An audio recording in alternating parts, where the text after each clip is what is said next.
Welcome to Huff Goes to the Movies. My name is Eric Huffman II. Most people call me Huff. Some people know I love going to the movies. And Fast X hits theaters this May. And as I continue the series, Toretto Tuesdays, it is time to talk about the second installment in the series. I am talking about Too Fast, Too Furious, which came out in the summer of 2003. Paul Walker as Brian O'Connor is the only main character from the first film that returns in this one. And in this film, with John Singleton as the director, the film definitely leans into more hip-hop music and more hip-hop stylings. The film introduces us to Tej Parker, played by Ludacris, and Roman Pierce, played by Tyrese, who of course worked with John Singleton previously in the film Baby Boy. And Brian is now sort of on the run after abandoning his mission, so to speak, in the first film. He has been on the run. He has found a home in Miami. He is sort of staying with Tej Parker's character. And he does occasionally do some street racing. And now that he is a bit seasoned and a bit more experienced with it, he actually knows what he's doing. And I appreciate that this film opens with a racing scene that highlights that. The racing scenes here are not very interesting. Much like in the first film, a lot of what we see is done with a mix of green screen and CGI.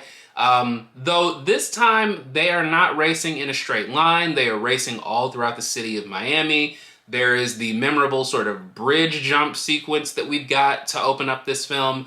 And of course, the characters feel a little bit more colorful. Their cars have even more personality than the first race sequence that we got in the first film. But overall, I think the Too Fast, Too Furious is a step down from the original film. While I do appreciate the fact that they start to expand on the backstory of Brian O'Connor, and we start to learn a little bit more about him other than his time as a police officer, I do think that this film is just less spectacular than you might expect. The first film became sort of a surprise hit in 2001, and now that it sort of has the backing of the first one worked out, you would think that they would go a little bit bigger overall, but outside of the sequences that involve cars, this one feels like it's a little bit more made for TV.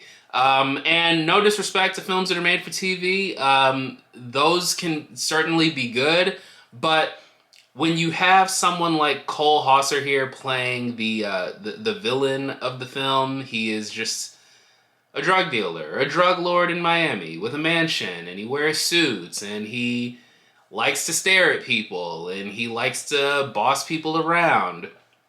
He doesn't leave much of an impression, and I would say that the same sort of extends to Eva Mendes' character, who is supposed to be an undercover agent infiltrating this drug dealer's operation. I didn't realize this until revisiting the film, but Eva Mendes here is an odd fit. Yes, Eva Mendes is a gorgeous woman, and I believe that she's a good actress, but the character that she's given here doesn't really have much to offer. She's kind of just a plot device throughout the film, but everything from how she stands around, what she wears, some of her lines to both Paul Walker and Tyrese, they just feel like they kind of forgot that she signed on for the film, and they gave her some things to say right before yelling action. Too Fast, Too Furious does feature some things that I really like, though. I appreciate that in this film, they very much embrace the Miami setting. I think that the first film, or really the first three films in this series, each film does a good job of embracing where it's mostly set. And that's a trend that continues throughout the series, really up until you get to Fate of the Furious, where they become much more of like globe-trotting adventures. But I think that Too Fast, Too Furious actually does exceed what the first film did as far as embracing where it is set. It definitely does make for some memorable moments, some for good reason, some maybe not so much. There, of course, is the scene where they go into the nightclub and Tyrese says that it is a oasis, which is wonderful. But overall, I think the Too Fast, Too Furious for as many flaws as it has, whether that is the dialogue, some of the acting, some of the line reading, I think that this still is just enough dumb escapist fun to work. And when you consider sort of where this franchise has gone, I think that it does lay the foundation for where some of the bigger movies in this franchise have gone. I really do think that Tyrese's character has probably seen the biggest sort of evolution, if you will. When he's introduced in this film, he's very much trying to be standoffish. He's not cracking as many jokes. He seems a bit more competent when it comes to some of the things they're trying to achieve. But I think for Tyrese, the person, it probably works out best that Roman has become a bit more of the comic relief for the franchise. And I think that his chemistry with Ludacris has steadily improved throughout the series. So I actually appreciate the fact that he is not the same character that he was when he was introduced in Too Fast, Too Furious. I will say, though, for a film that definitely sort of had the leeway to go bigger than the previous installment, it is strange just how often the cars that we're seeing in this film are not actual cars. They're made with visual effects. And perhaps some of this has to do with the fact that they were limited in how long they could use some of these locations. They definitely do have scenes taking place sort of in downtown Miami and in places where I assume you probably can't shut off traffic for very long, so I get it. I do appreciate that they try to up the stakes on the racing here, but I just wish that this would have been the film where they really embraced using more practicality, more actual cars, and not just letting it go to green screen or CGI. And when you look at how some of these other chase sequences play out in the film, especially in the third act, it's not like John Singleton didn't know what he was doing as far as how to make these scenes exciting. So I am a little perplexed as to why the opening race sequence, as exciting as it can be, just isn't as real as it ought to be. But overall, Too Fast, Too Furious is dumb and fun and not too long. So if you are a fan of the first one, I think that you'll be a fan of this one.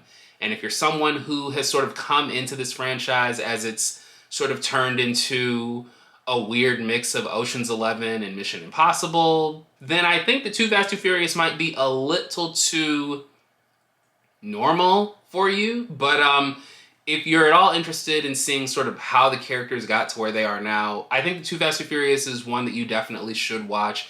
It is so fun to see the introductions of Tyrese and Ludacris in this series, and rest in peace to Paul Walker, because I think that he doesn't get enough credit for actually carrying the baton from the first film and actually going forth and choosing to do a film where the franchise could continue, because Vin Diesel choosing not to return could have very much been the end of Fast and Furious. This could have been a one and done situation. So I appreciate the fact that they carried the mission forward, that they got this film made, and I like that they experimented a bit with a different location. I think that it sets the template for how some of these other films evolve the franchise as a whole. But that's all that I will say for Too Fast, Too Furious. Overall, if I had to give it a star rating, listen, I'm going to be a little soft on this. These are my movies. I love them so much. I would go and say that Too Fast, Too Furious is probably worth 3.5 out of 5 stars. But that's just me. If you have been following along with Toretto Tuesdays thus far, what are your thoughts on this? How are you feeling about the upcoming Fast X? Are you excited? Has this franchise jumped the shark for you? What are your rankings of the Fast and Furious films? Whatever it is, jump in the comments, let me know. If you like what we're doing here, go ahead and give this video a thumbs up. If you haven't already, subscribe to the channel, hit the bell icon. That way you can stay up to date with everything I'm doing here. Once again, my name is Eric Huffman II. Most people call me Huff. Salute me familia. I'll see you at the movies. Peace.